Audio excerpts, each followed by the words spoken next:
is there, and there's another one in town. It might have a different name, but 14th century bridges. So that's an interesting fact. Don't get that many on football talk shows, do you? Corby keeper made. At 0-0, they had a goal disallowed. I was down. I've got the poster, and on the back of the poster, it's got the running order of who played and when. And because it was 1984, which if you think about it, is 40 years ago next year. Yeah.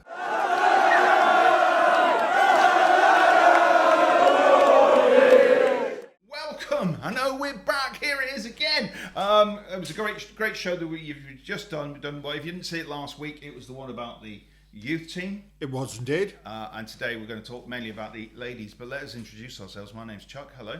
And I'm Michael. That's Michael. And I've got in there, didn't I? You did.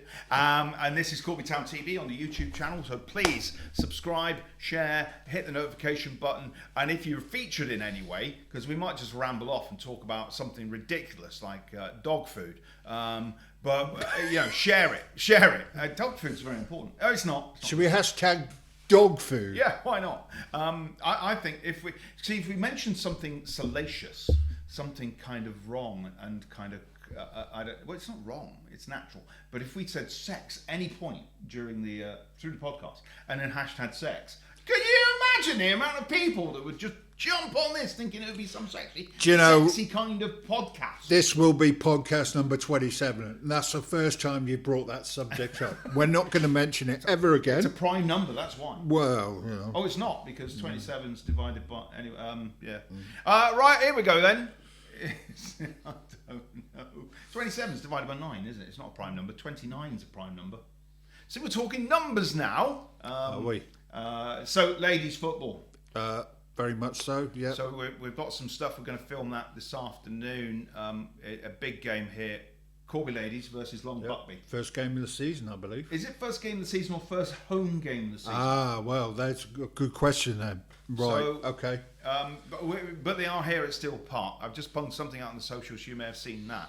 But we want to make sure that we get some interviews in. We want to give you some footage of the ladies. I'm expecting quite a large crowd here this afternoon. Maybe not as large as the first team, but it's still going to be good. It's good to see lots of other teams supporting the main ladies team, because there's lots of other teams coming up from the younger girls team. Yeah. So they're all here this afternoon. So there might be a few managers we can nab and have an interview with. Mascots and stuff like that. Yeah. And it would just be good to see, because there's been no football with the first team. They didn't play yesterday because they were out of the trophy. They couldn't rearrange another fixture. Just to bring you up to date, if you are watching this, Corby do have a game on the 30th, but this will go out after that game.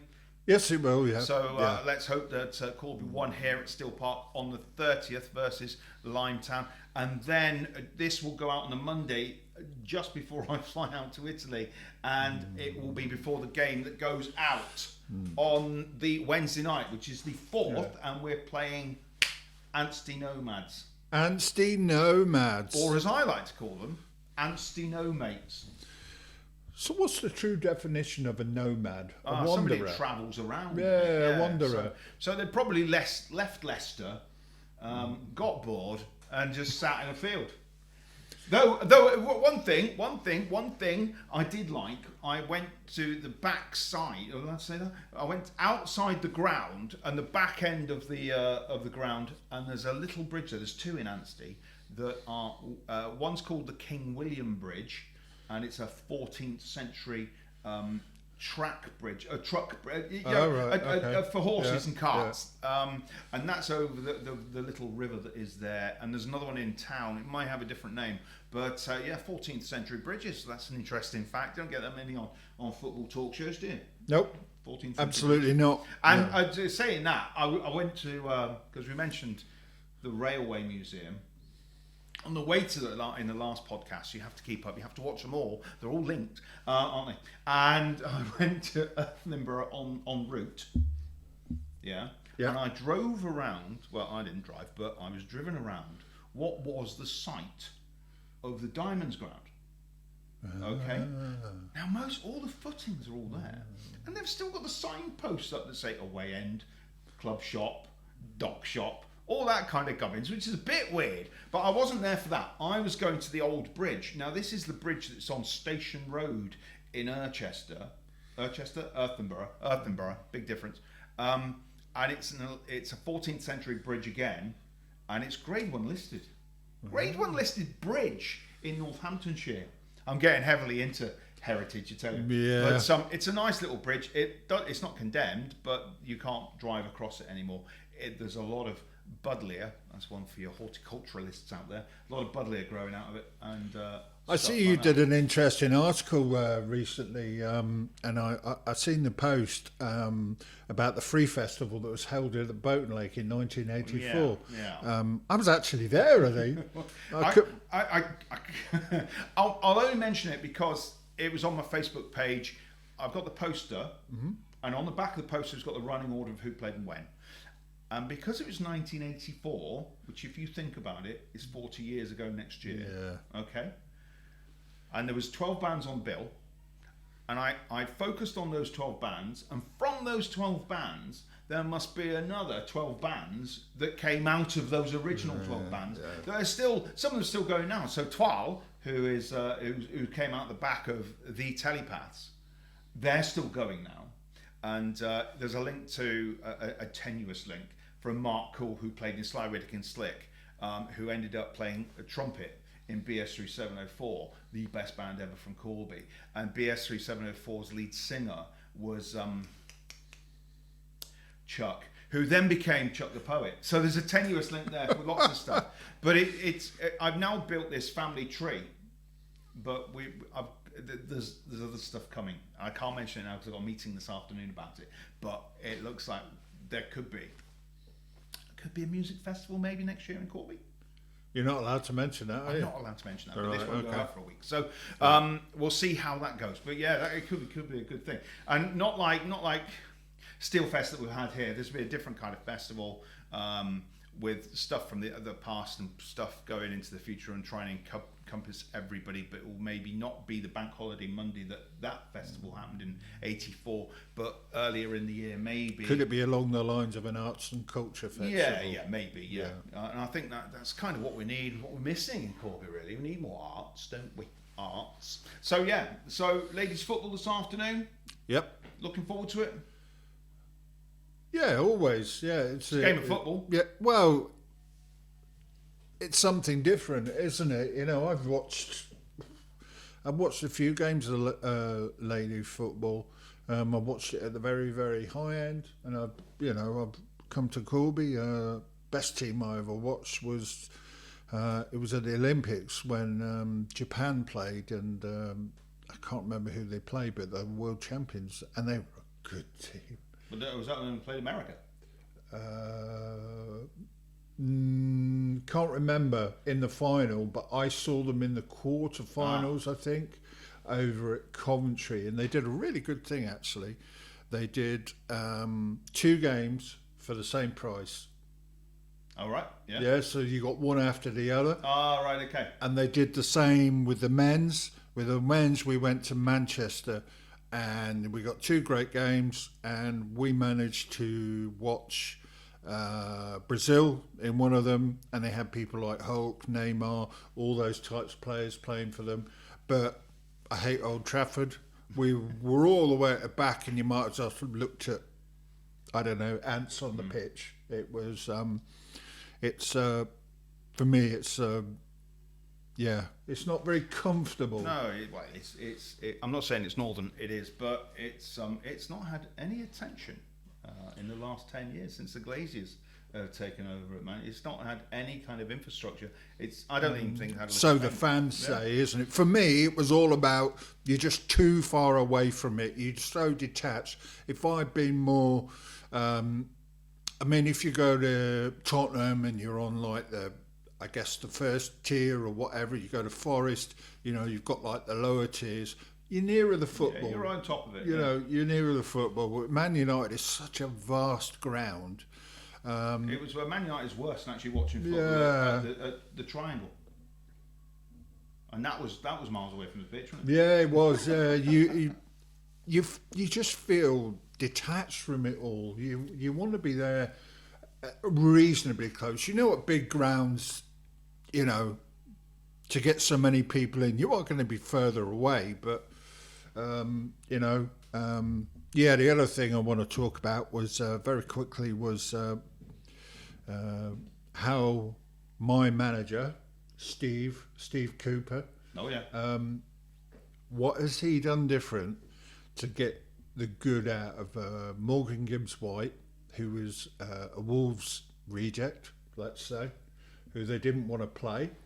Callum Hudson-Odoi, he's another one. The goal against Burnley was absolutely phenomenal. Did you see it? I don't watch non-league football. Edge of the box. And then there's another one, Alanga, who was an outcast at Man United, who he's brought in. He's a shrewd manager, isn't he? He's kind of on the edge of it. And to me, I mean, they're a lot further down the pecking order, and I hope that they stay up this season. Tottenham, they've got Ange, and he's a great manager. Whether they keep winning or not, I think they'll be thereabouts this year. I think they may get a top four. The big test is the North London derby. Yeah. I'm filming this on Sunday afternoon, and the kickoff is in 40 minutes. So he's going to run. So but it looks good for all the kind of football we do follow, and I'm looking forward to next Saturday as well, because I want to watch Corby again. I think that would be good. I want to see if you're talking about Ange, I'm thinking, oh, it's Gary. But Gary can get some of his players motivated. We've got this guy in who's on loan from Nuneaton Borough. It looks good. Scored a goal, but he's only there for a month, I believe, or isn't he? Well, there's obviously something I don't know. No, he's here for a month, but I'm a connoisseur of non-league football. So what I mean by that, as much as Chuck is a bookworm and study stuff, I study a bit like non-league football. And it's funny that I can't even. Is it Tomlinson? No, that come to us for a month. Nuneaton Borough have actually brought in a striker from Derby, right, on a month's loan. So it's kind of like, I don't know what's going to happen, but you can put two and two together, can't you? So, and wonder whether it might be longer than a month. If that player from Derby who's at Borough, maybe if he isn't fitting in at Nuneaton, maybe he should come and play. No, we don't want Derby. No.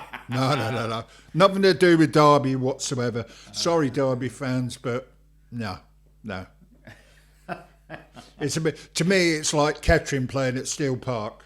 Oh, there was nothing wrong with that. They brought 3 or 4 people in. But yeah, it was. But then again, I also remember when Corby Town played at Rockham Road. They did that. So, but yeah, sometimes you have to help your neighbours out. And do you remember the Hil Cup? There was a Hil Cup Final, and I think it was played early, and I think Corby lost 3-2. Yeah, I was there. Yeah, when I actually turned up, and I was late, and I got there, and Corby were 2-0 up early on, weren't they, or something? Corby won it 3-2. Did they win it 3-2? Yeah, because I actually thought they'd lost. That was on the 9th of May, 1983. Well, there you are. I know why that's an important date, but the next day I went to school. Right. I was an absolute hero. So right, okay. But no, you're right. I mean, and it goes back. You say we shouldn't help our neighbours out, and Corby played here, and Kettering have played here, and Corby played over there. But Arsenal played at White Hart Lane during the war, and that's why Arsenal always have a little bit of navy blue on their kit, going forward each year. And arrogantly, they've got gold on their kit this season. And I don't like any football team that thinks that they're that good that they can put gold bits on their kit. Leicester did it after they won the championships. They came out with gold numbers and gold flashes. I just think it's arrogant. Yeah. Who's got that on there? I was watching it. Plymouth Argyle. Oh, right. I'm sure they've got gold on their kits this year. Not a fan, Plymouth. They've got a dark green. They have, yeah. It's all dark green now. They no white shorts. I grew up in Plymouth, and I was taken when I was a young boy to watch Plymouth versus Fulham, and I think George Best and Rodney Marshall were playing, and I was actually also taken to Plymouth play Chelsea, and there was a player that Chuck will know because he's from my era, a guy called Tommy Langley. All right. You remember Tommy Langley? I think he was a striker up front for curly Chelsea. hair. I've no idea. I can't remember. I don't know. I was 7 or 8 or whatever it was. You know, I was only young. I'm only young now. It's true. We're both very young. We're only at least in our early 30s. And that's what makes this so much fun. But this is like a pre-talk, a pre-game amble that you'd have in the back of the stand, isn't it? Yeah, this is what we're doing. So we're going off to watch the ladies. We've got to go and find a couple of people to interview and talk to us about the ladies game here at Steel Park. We try to be all-inclusive, don't we? We're trying to involve every team that are here at Steel Park. Yeah. So I think what I'll do now, I'm going to go out and have a scout around. Yep. And see who's around, see if I can get anybody in here, and we'll have a sit down and chat with them before kick-off, which happens in about 35 minutes. So yeah. Okay. So let's. Good stuff. Should we do a countdown and you can wobble back in? We'll do that, a special effect back in, a zoom. The Zoom thing, I like that. It kind of works. Yeah. Should we count down? Go on then. 3, 2. And we're back in the room, Corby Town TV. Hiya, how you doing? I'm Chuck, this Michael, and we're here, and we've just watched the ladies. We have. Well, you have, and You watched Tottenham. We won't go there. An emphatic 7-0 victory here at Steel Park. Yep. You've seen the goals, you've seen the play, and you were quite impressed. I thought so for their very much changed team, I believe, from last year. First half, I thought it was a bit more competitive, although it was 3-0 at half time. I just didn't get time in the first half because I kind of filmed it differently. In the first half, I wanted to get close-ups and things like that, so I moved around, behind the goal, at the side, everything like that. So I didn't put the half-time score up, which was 3-0. And it was more competitive. It was just the goals were all from outside the box. Wow. All of them. And they're really good goals. And I think the second one for me was probably the pick of the bunch. But Longbuckby, they had a few chances. Corby keeper made. At 0-0, they had a goal disallowed. I was down the other end of the pitch, so it's hard to comment, whether it was or whether it wasn't. But it's one of these situations in these games where they only have a referee. Oh, right, there are linos. There's a lino from each team. Right, yeah. So, but ultimately the referee makes the decision. Yeah. Okay. Second half was a bit different. It was pretty much all one way, really. So with the goals coming, as you say, from mainly outside the box. In the first half, yeah. Does that suggest really good shooting by Corby, or bad defending and bad keeping by Longbuckby?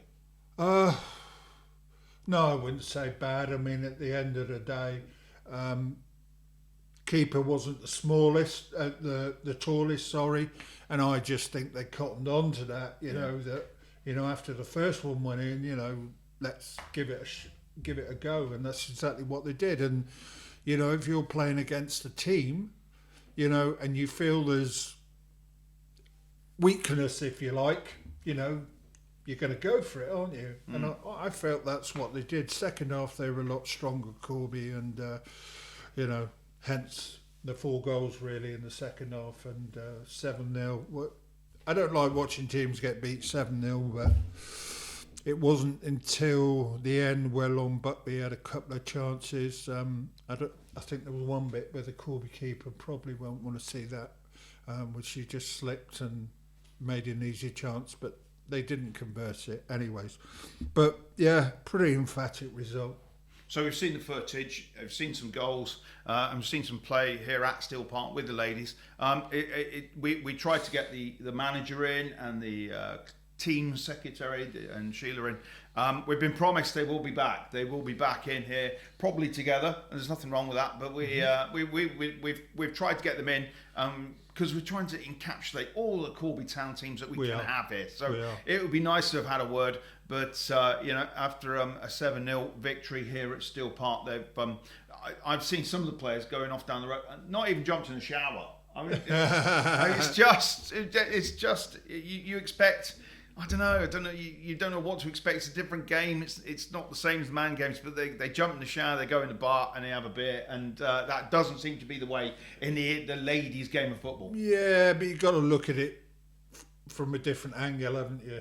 You know, you're going into a shower which is predominantly wet. Yeah, but it's where the first team go, isn't it? They're just not comfortable, and that's fine.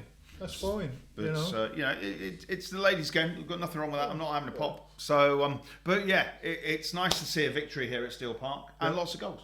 Yeah, absolutely. I would say that there was a really good crowd. I was speaking to Phil Toon at half time, and he was really pleased with the amount that came out. So and it was free today. The gate was free. It's free, and I think the mascots help because all the parents come. They get involved, and then the kids are there for most of the game. So there was a good atmosphere, and having a few in helped. Phil, I think Phil said to me they're normally about 30.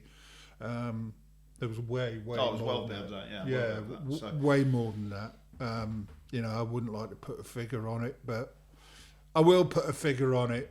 Maybe 80, 100. Maybe. All right, cool. Yeah, it's good. It's good crowd. And the more support, obviously they're making money over the tea bar. Yep. I don't know if the other the thingy was open, the food bar was open, but not for ladies. So. It's there. The facility's there. If you are actually watching this and you're a lady or a girl that wants to come and play for Corby Town, obviously get in contact either with us here or contact the club. The email address, I found this out, is info@corbytown.co.uk. Okay. Yeah, it is. So email them there. If not, if you get a bounce back from that, certainly come back to us here. And we'll contact that, but I'm sure that's the name of the address, info@corbytown, all one word, .co.uk. Could that be right? I might have to check that in a minute. But yeah, so a good day I'll out. put the details on this in case he's not quite got it right. Me, not getting things right. Yeah. Shocking. Yeah. But a good day out. Yeah. Happy with what you've seen today? Yeah, absolutely. Coming up, doing a bit of filming, having a banter with ourselves, enjoying the game, meeting a few people, having a chat with people and that. Yeah, it was enjoyable. Great. So by the time this goes out, I'm just thinking ahead and using my mind there. There's the next game here at Steel Park will be the 4th of October. That's against Anstey No Mates, and then the Saturday we're away at Coventry Sphinx. I'll think up some funny name for them. So, as we say, the next game up here is on the Wednesday night, 4th of October. Then we're away at Coventry Sphinx. And I think they smell. Why would they smell? He's in Italy. Why would they smell, Michael? I don't know. Because the Sphinx has got no nose. Sandwiched in between that will be the FA Youth Cup away at Newport Pagnell. Not that there'll be many, if any, going down there, but it would be good to see one or two to support the young steelmen, I think. Yeah. Give them encouragement.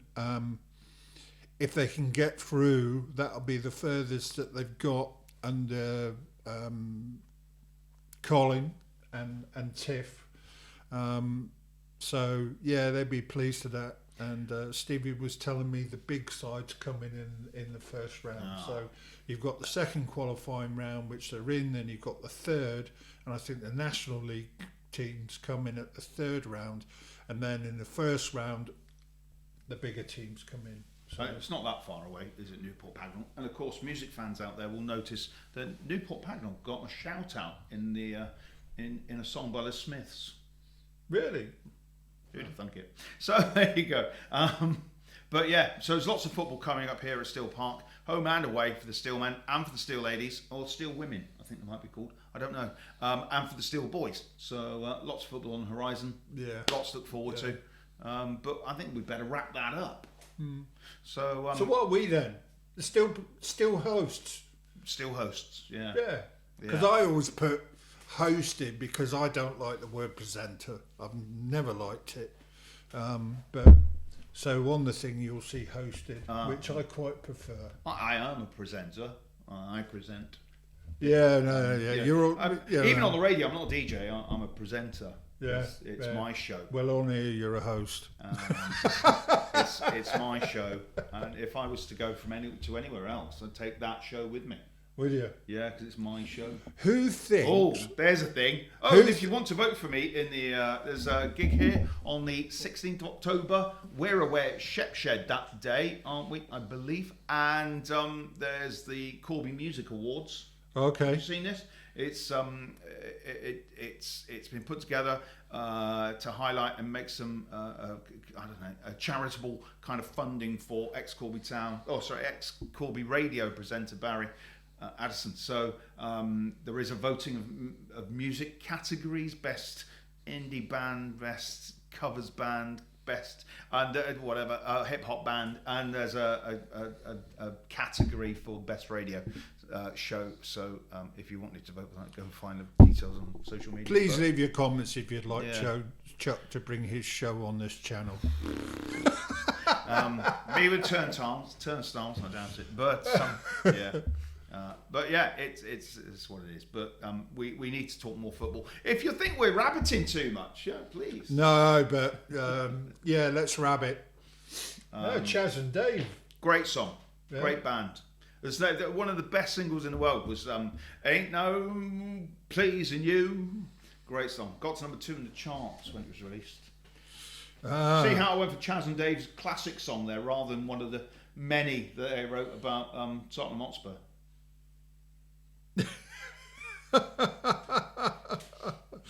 Oh, I can't get into my phone. I was going to do something there. Oh. Yes, a little while ago, I said to Chuck, I find something in particular really, really funny called a cake face. All right. Yeah? Well, I've...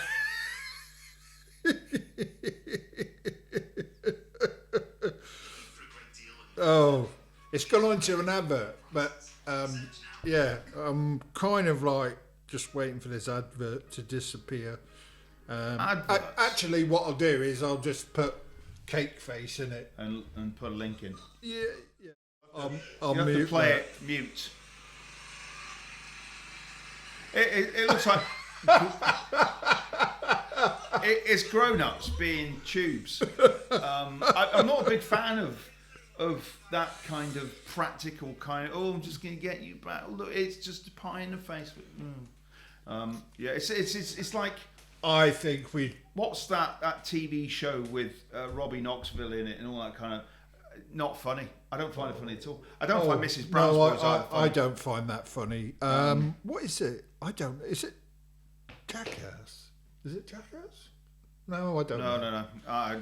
Robbie Knoxville and the Steve. Anyway, yeah, not funny, but it's practical jokes, isn't it? I like cake face. That's it. All right, have a look at Cake Face on the YouTube channel. After you've watched this, and after you've subscribed, and after you've hit the notification button and the like button, and if you've been featured in any way, if we've said something that made you think, share. That's what you need to do. Share. Absolutely. Share. So I've now got a meeting at 5:00. So have you really? Yeah. You're an important bloke. I'm all over it. So from us, I guess, are we off?